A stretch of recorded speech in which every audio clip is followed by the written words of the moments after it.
I'm Susan Arsenault, and welcome to Real Estate Today. Today we're going to be talking about the infamous mold, and I asked Dave Sherwood of Sherwood Inspections to be here with me today so that we could discuss mold. Morning, David. How are you? Good morning. Good. How are you? Good. Good. Listen, can you just give me a little, now that you just told me you've been in the business for, can I say that, 30 years? Sure. I have to tell you, I tell people around 25 years, but it's been 30 years for me too. It makes us feel very old, doesn't Yes. it? Can you tell me a little bit about the history about your company? Sure. Back 30 years ago, I started doing home inspections, and since then have grown over the years to encompass not only home inspections, but a variety of inspections, including radon, mold, asbestos, pools and spas, termite inspections. So we really run the gamut a lot, and we not only do home inspections and consulting during real estate transactions, but also out of it. Sometimes you get people that have gotten a home through an estate, the death of a loved one, and they're like, okay, what do we do with this now? So we come in and help them determine exactly what the condition of the home is and what steps they can take from there. It would be like parents living in a home for many, many years and there hasn't been any updates, or not only the updates, but the mechanicals, things have been let go. Yeah, absolutely. And sometimes we'll get people that want to make an addition to the home, and they're really not sure what to do with it, and sometimes contractors will say one thing and they'll get various contractors giving different opinions, and so they say, okay, well, where do we turn to? Turn to an unbiased opinion that can guide you step by step as to what to do and where to go. Okay, good, good. Well, today we're going to talk about mold, and I've had a few transactions this year and where we have found mold. So where are the homeowners seeing mold? Well, let's talk a little bit about mold and the characteristics of mold first, so that we start to get an understanding of why it is where it is. First thing is we need to understand that mold takes three things to grow. First is moisture, air, and a food supply. Well, the food supply is everywhere, anywhere where there's cardboard, dust, paint, any organic material in which the mold can feed off of. Okay. Second thing is its air supply. Well, we have air everywhere, so you really can't cut that out. And sometimes you'll see them sell these products that are mold-resistant products. Could be in paints, it could be in sheetrock, and those do not always work. In fact, most cases they won't work because all it takes is dust in the air, takes paint if you've painted your surfaces. So spending the extra money for that mold-resistant product doesn't guarantee. In the long run, it's not going to be the most helpful. Okay. So what we really want to do is control the moisture. Okay. The moisture is the area that's the big key. And once you've done that, then you've cut out what causes it. So when you say, where are we finding the mold? We're finding it where most of the amount of moisture is. That could be bathrooms, kitchens, under kitchen sinks, or behind refrigerators, anywhere where there's been a leak, attic areas, basement areas, crawl spaces. Those are all typical areas where you might find mold. All right, okay. Well, what about air conditioning in a house in the summertime, and what about dehumidifiers? How do those two things get involved with this? Good question. First of all, air conditioning dehumidifies the air on its own. So in the area where the dehumidifier is working, you're going to find good success in dehumidifying the air. Now, in basements, crawl spaces, whether it's finished or unfinished, it's best to condition it. For years, we thought about putting ventilation windows in and allowing a cross flow of ventilation. But as you know, we get humid season sometime between June and end of September. So for about a third of the year, we've got too much moisture that collects in these crawl spaces and basements and gets hung up in wood and building materials, as well as furniture and stored items such as cardboard boxes. And this is all it takes for mold to start to culture. Now, typically you'll need an onslaught of water, such as heavy rain on the outside of the house, to get that much moisture in to initiate the growth. Once you have that, it only takes about 50% relative humidity for it to grow. Well, we'll have that all day long for half the year. I was going to say, yeah. So that's where that can become problematic.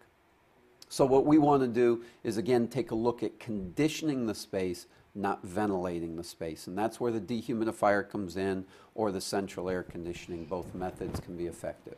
All right, let me just tell you my scenario. My scenario is I'm in a Cape. We have air conditioning upstairs, and I have air conditioning in my finished lower level, but I don't use it in the summertime. I have a dehumidifier going on in the basement. Sure. Is it better to use my air conditioning, or is it better to use the dehumidifier, or do you use both? That's a tough question because you're talking about specific conditions. That's right. When we talk about dehumidifying versus air conditioning in space, it's going to depend on your moisture barrier. It's going to depend on your heat and heat rising. When you use a dehumidifier, you're going to find that the space is going to become warmer. It is warm. And that's But because dry. you're taking the moisture out of the air. So But it is dry. dry. Yeah, it is dry. And it's warm. Yeah. What we're talking about now is building sciences. What are the characteristics of the building itself, the home in this case, and what is the air exchanges, air exchange rates, humidity levels at different levels of the home. So it's not cut and dry. When you get someone in that says, oh, you just got to do this, it's not always the case. And so you really have to take it on a case-by-case basis. All right, so if I wanted to look for mold in my house, or first of all, I could maybe smell it. All right, and I always think of it as being black, but I'm not sure that's the real case. Because I just saw a house where I could hardly see it, but it was there. Yeah, I'm glad you brought that up because this is what happens. Oftentimes people have heard from the media about black mold and that the black mold is the problem mold and the other molds are not. They Not say true. black mold is a dangerous mold, and that's the one you inhale, and it's terrible, and the others maybe not. And it doesn't depend on the mold. It depends on your health conditions. See, the difference is your immune system, and from person to person, your immune system changes. Okay. So what you want to do is identify what's problematic for you. And you can either do that through an allergist, or you can do it just by being exposed to it. Once you've become exposed to it, and people's body changes. As much as our DNA is different from person to person, so is our immune system. And it changes. Changes over time, changes over health years. conditions. They say like every 7 years it changes. Yep. Absolutely. They do. Yep. And so as that changes, you could change your immune system to different molds. And so really what we're looking at now is on a case-by-case, person-by-person basis on the mold, which one may be allergenic, which one might be toxigenic or pathogenic. And each one is different, each case is different. All right, so if we'll say I decide to go downstairs and exercise, and every time I go downstairs and exercise, I start coughing and sneezing and my eyes start tearing, there's kind of like a little sign there that something's going on down there. There's a sign that you're having an allergenic reaction. Or I don't what want to we go don't down and know is exercise. what it's from. And so when you talk about smells, that musty smell that you get, that musty smell is not a typical basement or damp house. It's coming from off-gassing of a solid, and typically it's mold. So when mold, like a dandelion, if you picture a dandelion going to seed, it's white, and as the air hits it, those seeds become airborne. Same thing happens with mold. When it becomes airborne, you get that smell. That smell is that musty smell. It's not dampness that you're smelling, it's the spores from the mold. And all right, so when we get in the house and we find that the basement is musty, and we should start looking for something else down there. Yeah. All Yeah, right. that's a good time period to call somebody in And to get an start expert. taking a look to see where the issue is. And many times you will not see it up front.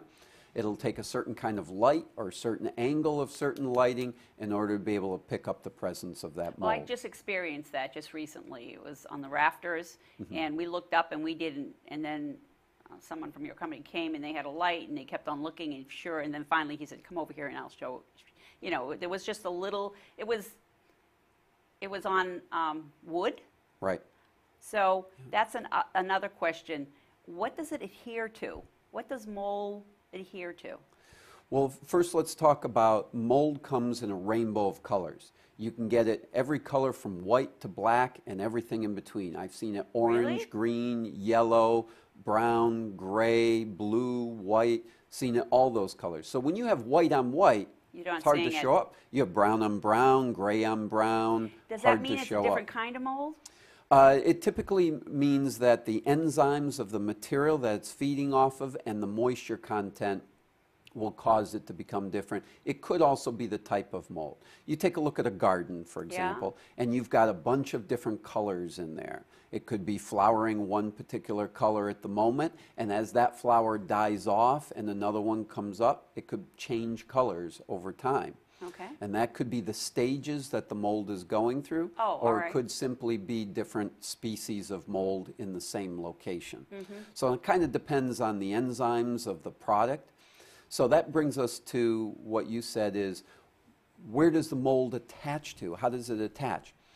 Mold has what they call hyphoparticles, which are roots, and those hyphoparticles go down into the material, such as sheetrock, such as cardboard, such as wood. Hard surfaces. It could be hard surfaces, could be soft surfaces. Okay. Now, you get it on metal, glass, or You do? fiberglass, in such cases like your bathroom or your shower area, tile, grout. Those are different because when they attach on a smooth surface like that, Yeah. hyphoparticles are right on the surface, easy to wipe off, easy to remove. Yeah. When it's on a porous surface, such as wood, cardboard, sheetrock, now it's gotten down into the pores of that material, and the hyphoparticles, like when you go out and mow your lawn with dandelions on it, and you've gotten rid of the top of it, but the hyphoparticles are still there. So with the right amount of moisture, it'll just flower a new flower, just like new dandelions come up in your lawn all over again. So same thing can happen with the mold plant, if you will. It'll start growing again, and it'll come right back again and flower all like it did before. Okay, let's talk about some practical things.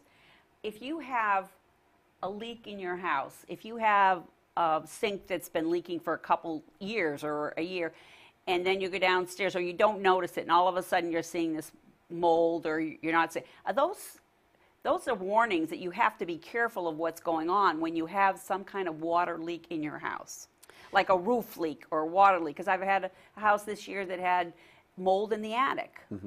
And so when you have an intrusion of water into your house, you have to be very careful, don't you?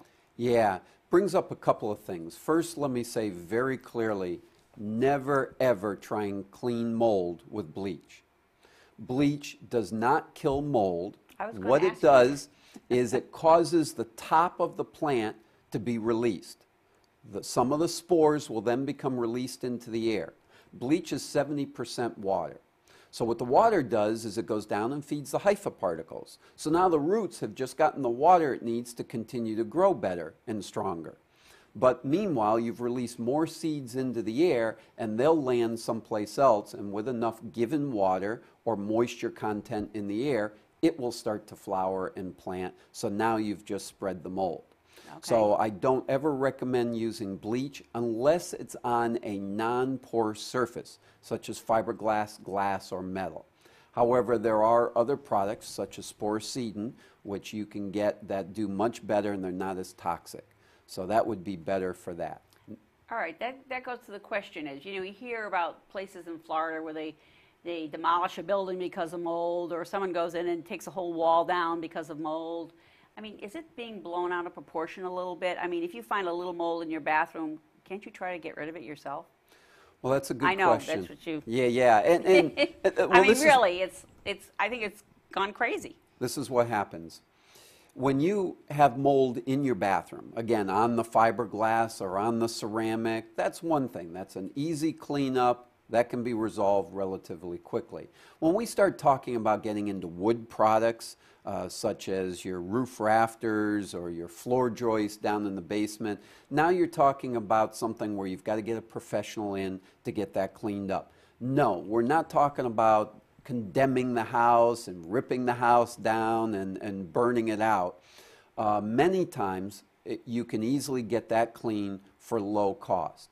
However, where the problem comes in is when you get hurricane conditions, blown out windows, a lot of water comes in, gets saturated in the carpets and walls, or heavy leaks. A roof lets go, or a water pipe lets go, a steam pipe lets go, and you get all of that moisture in a very heavy amount in a short period of time, and it doesn't get dried up properly.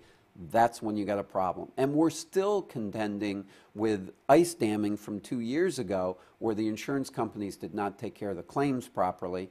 They left the walls closed up, didn't dry them up properly. I'm still getting calls to go out there. They rip open the wall and there's mold throughout a wall.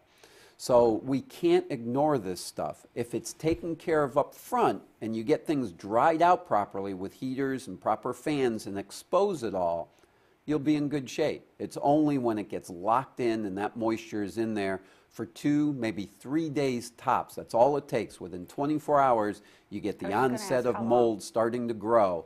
And if you can catch it quick enough, you'll be in good shape. Beyond 3 days, it's anybody's guess. If there's enough air and moisture in there, it's too late.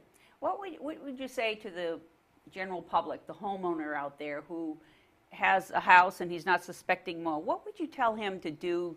Should he walk around his house and take a look at certain things, or try to, if he smells something, or, I mean, how do you take care of a house in regards to mold?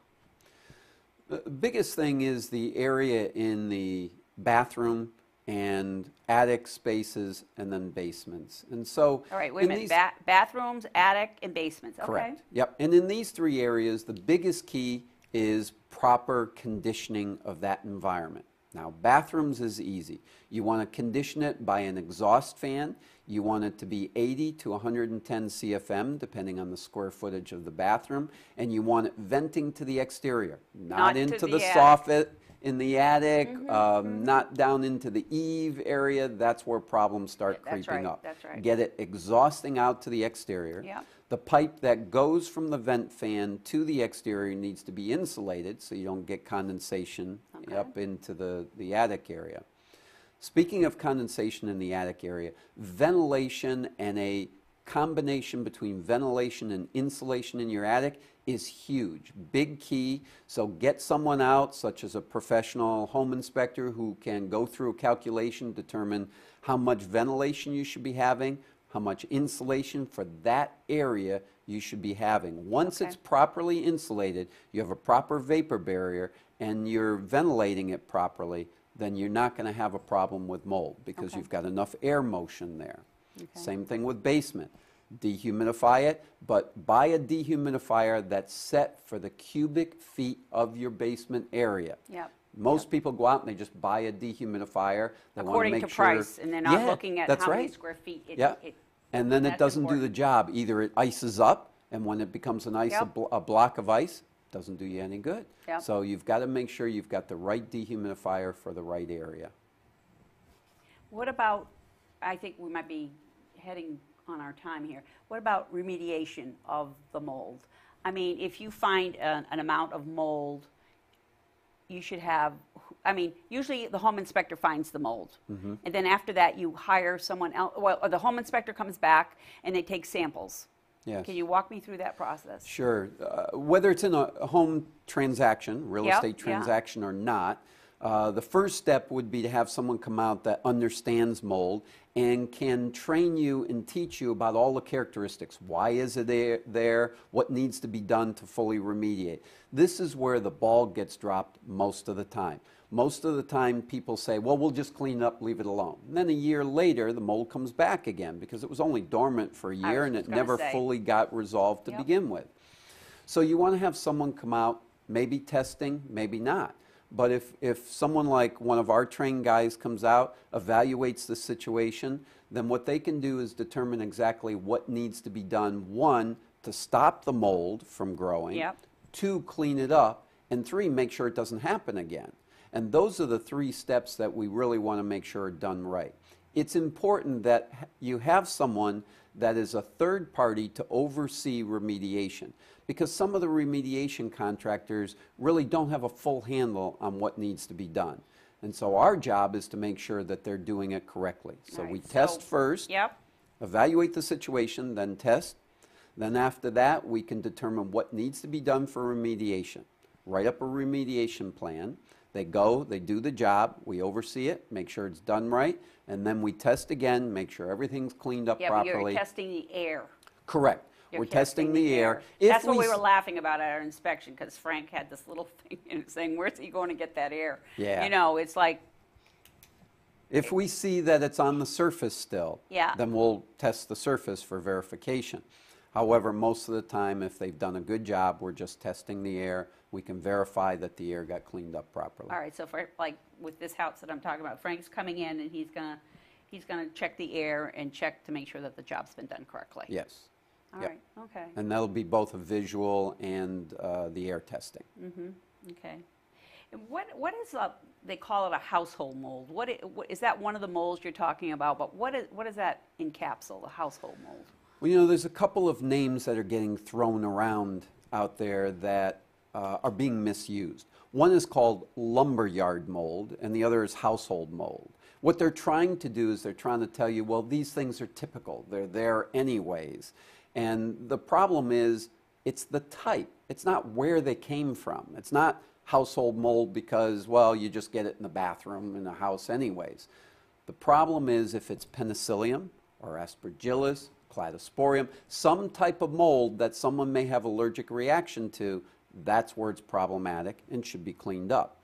And in fact, there's really no mold in a home that is typical or standard. What we really want, mold is fine outside in the leaves and in the garden because it's decaying and breaking things down all the way it was meant to. We just don't want it in the house. So what we need to do is, it's a telltale sign that we have not controlled the moisture in certain areas of the house.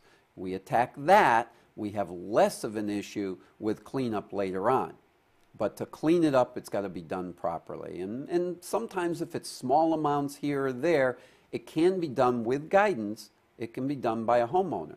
But once it starts getting into sheetrock and it starts getting into wood products, now you've got to bring in professionals and have it cleaned up properly.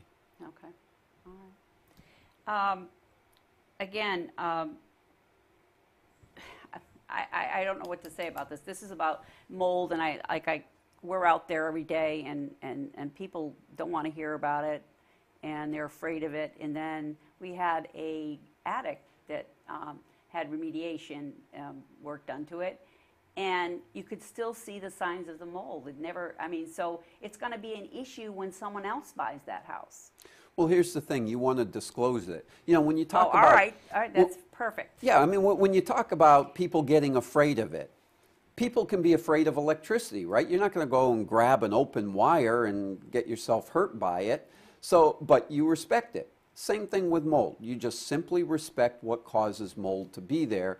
And if you take the necessary precautions, if you learn about your house and learn all the ways of ventilating, conditioning, and taking proper care of your space, then you're respecting the fact that it's mold. Once you smell it, sense it, see it, then you call somebody in to help guide you through the proper steps. No different than you would call an electrician to help you out with an electrical wire that's dangling or sparking or power shut out. And you call the people in that need to be done. And if you take the proper steps, it's not a problem. So I would say, don't be afraid, just respect. And if you do that, you'll be okay. All right. So you have done situations where you've gone in and you have to do a whole remediation of the whole area, and then you've done it where you could, like, handhold a person and say, this is what you need to do. Try this, this, and this, and then we can test it to see if it's still present or not. Sure.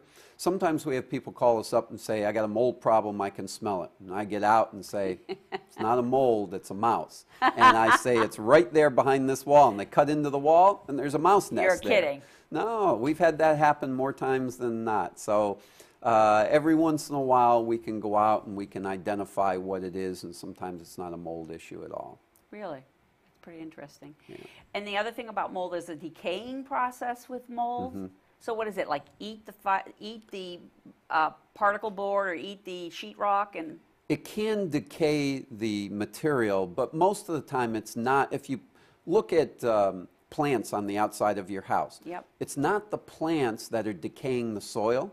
It's an erosion process that occurs, and the plants happen to be there. It's the same thing on the inside of the house. With materials, it's going to be the moisture that's going to cause the erosion and decay process. The plants, which in this case are mold, just happen to be growing on the surface at the same time. So another step you do, once you have a little swab of the mold, you send that to the lab. Correct. All right. So and then they in turn turn it around and send it back to you, and then you find out what kind of a mold it is, and if it is a mold. Yes, and what we'll do is we'll take what we saw on site and what the condition was of the environment coupled with the lab report, and we put a report together to explain exactly what needs to be done. And one of the big parts is the air quality. Yes. Yep, and that's but important. you do outside air and inside air. Well, you've got to do outside air because you've got to know what's natural in your outdoor environment where that house happens to be. Okay. Then you can do a comparison. It's kind of a benchmark, and then you know where you're at and how bad or severe it is in that situation. So would it make a big difference if a house had a lot of trees around it, if it was Sure. in the shade all the time versus being out in the sun all the Absolutely. most I of the mean, time? when you just think about it on the outside of a house, sometimes you get algae build up on the outside of your house, and that's because of certain trees or certain conditions. Well, you have a house that's out in the field, you're going to have different conditions. And very common for a house that's in a field area, flat, open, to have what they call brown smuts. Those are certain types that come off high grasses, and they just blow into the house when you open your door. They Okay. come in on your shoes or your clothing.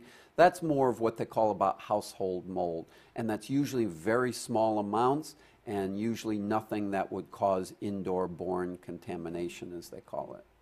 So you said don't be afraid of mold, but be, what did you Respectful. say? Respectful That's of it. right. All right. So I guess that's how we're going to end our show. We have to be respectful of mold, and hopefully you've enjoyed the show, and hopefully we haven't frightened you in any way. And David, thank you so much for You're being welcome. here with Thank me you. I today. enjoyed it. Is there anything that we haven't covered that you think we should talk about? Are we done? No, I think we're in good shape here. We're in good shape. Okay, good. Thank you very much. All right, Thank thank you. you, and hope to see you next month. Bye now.